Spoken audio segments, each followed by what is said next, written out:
Kanti umyeni ngale uthole intombazane yepedi wahlala nayo bahamba bayobhala eHome Affairs. Hawu ushade nawe nje? Ushade nami bahambele bayobhala angazi noma eHome Affairs mhlambe bayagwaza yini ngoba kwangamele kuphuma incwadi yesibili isikhona incwadi yami umshado wokuqala. So nanisashadile noma wakudivorce futhi ngobukhoshosho? Ngishadile angidivosile. And then wamshada kanjani lo wesibili? Usisi lona wesibili umyeni umshadiswe ipressure ukuthi wayesemtholela izingane zakhe ezu3. Wena wawunazo? Ngangingenazo izingane. So lezi ngane ifike emva kwakho? Ingane umyeni lo uhlele eGiyani nje kanti unomuntu wesifazane. Ugoga akazi umndeni wakhe awazi.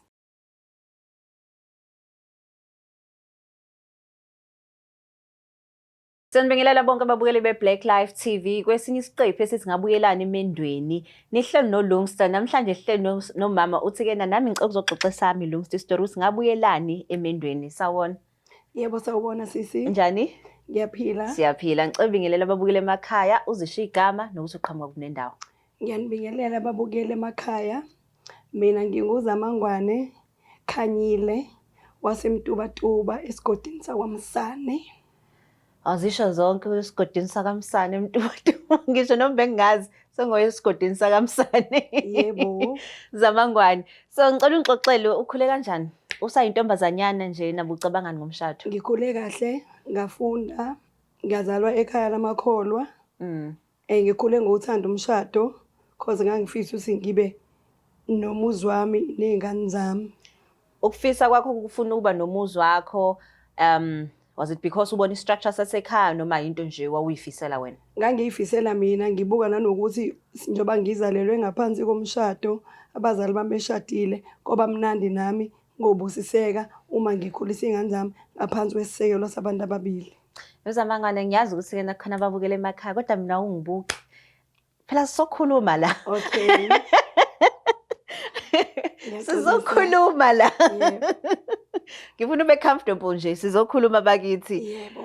Sizokhuluma kahle ithathe njengekuthi sizokhuluma ngejourney yakho. Yebo. Ijourney yakho uhamba emshadweni ngoba ngibuza ukuthi ke nabo ucabangani ngomshado. Yebo. So manje ke umyeni wakho wambonaphi? Umyeni wami ngahlangana naye ngangiya emshadweni wamakholwa eNquthu. Ngangiyimpelesi yamakoti naye impelesi yamkhwenyana. Impelesi kaMkhwenyana. Shithi iqiniso lento ukuthi ungavuma umuntu wakhe abe impelesi. Yebo, yebo kunjalo sisi. Shithi iqiniso phela because you thinking ukuthi oh okay uzoba upartner wakhe bazodansa ndawonye bazohlala ndawonye bazodla ndawonye. Shithi fanele unqabe. Nakho umshado waqhamuka la. Yebo. So manje ke yini eyak-attracta kuyena yini leyo wayithanda uyibona ukuthi wow. Sasisemshadweni wamakholwa ngikholwa. Ngajabula ukuthi kungenzeka ukuthi nobhuti uyakholwa ngokweqiniso. Kanti ubhuti cha wayeyimpelesi nje kaMkhwenyana engakholwa. Ubhuti nani nikholwa naye? Ngangikholwa nomakoti engangizoba impelesi. Onanikhonza nomakoti? Yebo, yebo. Okay. So ubhuti ke eshela ke uzumneza inamba yini le eyachaza ngayo? Ubhuti angishele okangichaza kubhuti wasuke wathinta ipoint yokuthi unomzali ayikho into engiyithanda njengabazali emhlabeni. Angiyamthanda umuntu onesisekelo onebackbone cause abazali bayimgogodla impilo zethu. So yini le ayisho ngomzali ngoba nami ngisho ukuthi nginomzali but akusho lutho lokho? Okay, wetshengisa nje ukumthanda umzali wakhe, etshengisa nokuthi uma wakhe ubambekile, usezenza unumber 1 no number 2. So ufisa nje ukuthatha umakoti ozomgadela uma wakhe soon cause usebambekile ngoba ubhuti yena uyasebenza, usebenza eGiyani. So manje wawubuka lo muntu onendaba noma wakhe. Yebo. Nanokuthi akanawo amahloni okusho ukuthi umama uyagula. Yebo. Msho into enhle leyo. So manje ke upropose ninike. Ufika nini ekhaya lethi inkomo. Indlela okwashesha ngayo ubhuti ngangingazi phela mina ukuthi kanti uneyingcindezi. Ubhuti nje akuphelanga ngisho unyaka walobola waqeda sashada. Bathini ekhaya? Bajabula kakhulu. Wenzani nje ipropose angitshele ngalolu suku lokupropose? Ubhuti nje wamane wahamba wayekhaya wangilobola cash. Ima-ke so wakutshela wena ukuthi lalela ngekhaya? Yes. Wahambisa inkomo ekhaya? Wathi ucela nje ngimdirect kithi ukuze akwazi ukubona ekhaya afike nje nabakhongi bakhe sebephethe ilobolo yonke into. Okay, so nashada ngomshado wesiZulu noma ngesingisi? Sashada umshado wesiZulu, saqale sashada umshado omhlophe, sasishada umshado wesiZulu. Oh, okay. Yebo. So usuku lakho ke lomshado omhlophe ke lalunjani? ngangijabule ngendlela eyisimanga because kwakwenzeka into vele engangiyifisa. Yes. Umama wasumbonile lo gulayo? Ngase ngimbonile umama sengike ngahamba ngayohlala ngisho ukuhlala naye. Kanti angazi usubhuti ufihla induku. Ima ngisafuna ubuhle babhuti bakithi. Ngihlezi ngisho ngithi yabona mangikhuluma ngalento le. Ngicela ubuhle bakhe kuqala lakhe ngi-understand ukuthi okay size sifike la emshadweni. Oh okay wenza lokho. Then mase kuyaqhamuka ke ibhomu ukuthi yini ke lesiza ukubalekisa. Ubhuti ube muhle kuyona yonke impilo yami. Ubhuti bengifice ngisebenza, ngangisebenza nje umsebenzi obhedayo. Into engayithanda nyana zange ngibukela phansi usingenza umsebenzi obhedayo. Wathi nje ngicela uyongihlalele ekhaya ungigadela umana. Ngizokondla, ngizokwenzela yonke into. Ngajabula kakhulu. So wabona kahle ukuthi unakekelile la. Yebo. So manje ke emshadweni bengisabuzile ukuthi yini into yaba yi-highlight. Into eyenzeka emshadweni wakho akhathi ngosuku lomshado othi yabo le ngisho noma kuthiwa ngiba nendodakazi nami ngifuna indodakazi yamshade kanje. Ngajabula nje nangendlela umyeni wami akhuluma ngayo emshadweni usezonginakekela impilo yami yonke. Futhi kwathi noma umfundisi esethi akaqhamuka omisa lo mshado akekho wavela. Ila ngathemba khona ukuthi no akekho omunye umuntu. Okay. So manje ke senishadile ke usuphelile ke umshado senisekhaya ke manje. Injani impilo yomshado? Sashada saba kubo kwamnandi wathatha leave wahlala ekhaya inyanga yonke ngoba usebenzela kude eGiyani. Ngasala nogogo vele okwakungithathe kakhulu kwakuzohlala nogogo because ngiyabathanda abantu abadala. So ngoba uthi ke nawe uthathe kakhulu ukuthi uzohlala nogogo umyeni wangamthandi kangako? Ngangimthanda kangaka kodwa ngikhule ngibukela enkolweni yamaNazaretha kakhulukazi ngiyaxolisa ukumenishina inkonzo. Ngiyayithanda inkonzo yamaNazaretha because ikwenza ube nesikhathi sakho ube umuntu wesifazane oyifunayo ukuyithola. The most yamaNazaretha amanye asuke esebenzela kude namakhaya amakhosikazi awahlala ekhaya ahlale nabazali akade ikhaya futhi imali. Ngangifise leyo mpilo. Okay, so manje ke le mpilo ke yakho ke yokuhlala nogogo injani? Umyeni usehambile usesebenzela back eGiyani angithathe through izinsuku zakho nje nogogo kunjani? Ugogo sihleli naye kumnandi. Into engangijabulela kakhulu ugogo ngangilala ekameleni elilodwa naye. Umkhonyana wami engekho nginomphedu wami ugogo yenomphedu wakhe because kwafuneka ngimnakekele ukuthi akawile ebusuku mhlambe ufuna ukuyikhulula all those things. So ngangi-enjoya umyeni wami wefona now and again ekujabulele naye ukuthi ngimnakekelele uma wakhe because wagaina even iweight ngokuthi wayithola umuntu onake uma oyihlala naye. Yes. Uba wagaina iweight ugogo noma umyeni wakho? Umyeni wami wagaina iweight nogogo futhi wajabula kakhulu. So wathola ukukhululeka ukuthi ke na there's someone manje ekhaya owaziyo ukuthi uma ukhona ongeza ukuya endlini kaMama ekseni amfice sethule obelala noma. Into eyathatha kakhulu umyeni wami bengishade naye ngathi ngicela ukulala nonina ngizophuma kunina makuvakashe yena. So kwamjabulisa lokho ukuthi ngizokwazi ukumkadela uma wakhe. So wakhombisa uthando nje lapho kakhulu. Okay. Ubuke like ke nomakoti ohamba kahle I'm sure nogogo wayekuthandela ukufa uthi nangumuntu ezonginakekela. Wayengithanda kakhulu. Sekubheda kuphi ke manje? Okay, sekubheda ekuthenini ngaba nje yilo makoti othanda ukuhlala emakhaya. Umkhonyana ngangingazi ngisho eGiyani la esebenza khona size sahlukanisa. Kanjani? Ngangingasiboni isidingo cause naye wevele engasho. Hayi awuyila uyobheka khona ukuthi hayibo ubaba azosebenza phi? Ngibona engathi iphutha lami laba lapho sisi. Okay. Yebo. So manje ke kwenzakalani? Kanti umyeni ngale uthole intombazane yepedi wahlala nayo bahamba bayobhala eHome Affairs. Hawu ushade nawe nje? Ushade nami bahambile bayobhala angazi noma eHome Affairs mhlambe bayagwaza yini ngoba kwangamele kuphuma incwadi yesibili isikhona incwadi yami umshado oqala. So nanisashadile noma wakudivorce futhi ngobukhoshosho? Ngishadile angidivosile. And then wamshada kanjani lo wesibili? Usisi lona wesibili umyeni umshadiswe ipressure ukuthi wayesemtholela izingane zakhe ezu3. Wena unazo? Ngangingenazo izingane. So lezi ngane zifike emva kwakho? Izingane umyeni lo uhlele eGiyani nje kanti unomuntu wesifazane. Ugogo akazi umndeni wakhe wazi. So une double life? Yes. Okay, so manje okay fine ke ngiyezwa mhlambe ke singathi wayizama isithembu sakhe sambumbulu. But ke yini okunye la kwakwenzeka?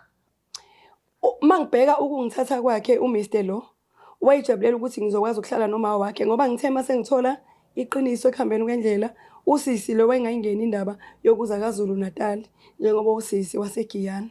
Imaki, wait, so kungenzeka ukuthi usisi wayesekhona vele? Wayevele sekhona. Kungenzeka futhi ukuthi babeshadile vele? Yebo. Owakho umshado ongekho emthethweni? Yebo. So wayefuna uneni? Yebo.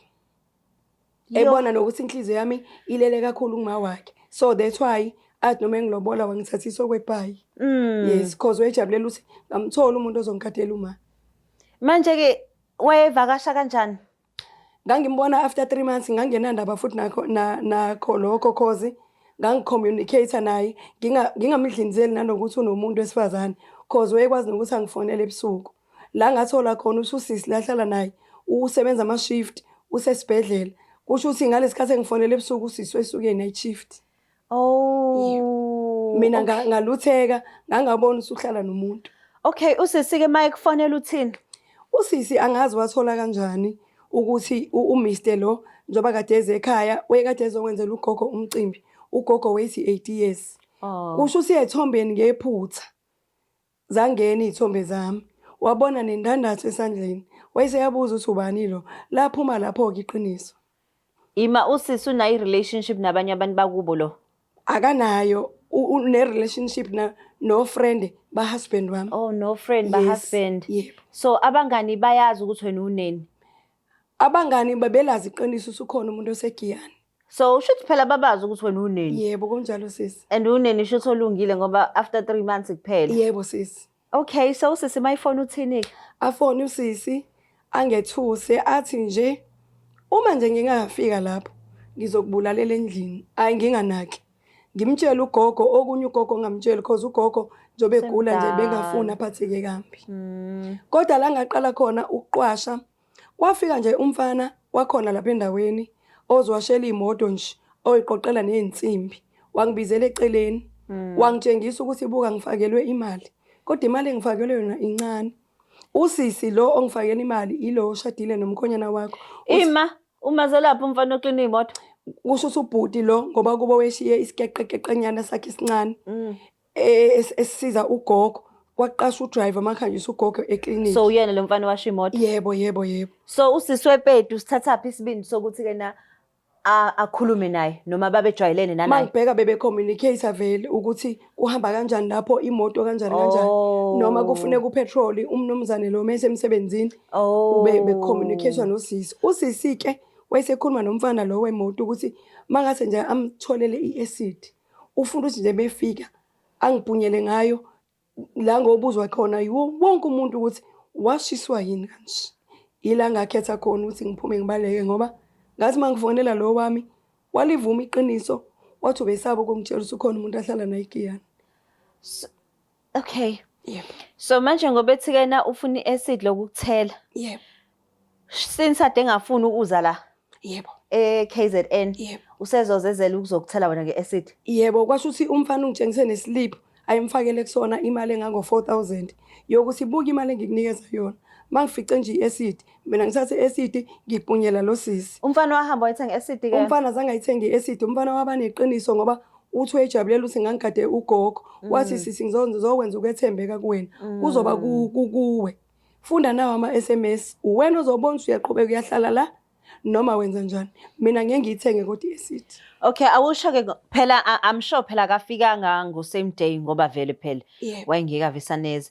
So awusho kusuku wakhathi udecide usupakisha ukuthi wathini gogo kwenzakalani because ugogo nangu uthi naye useqala ukululama kancane ukhona unika nothando. Yebo.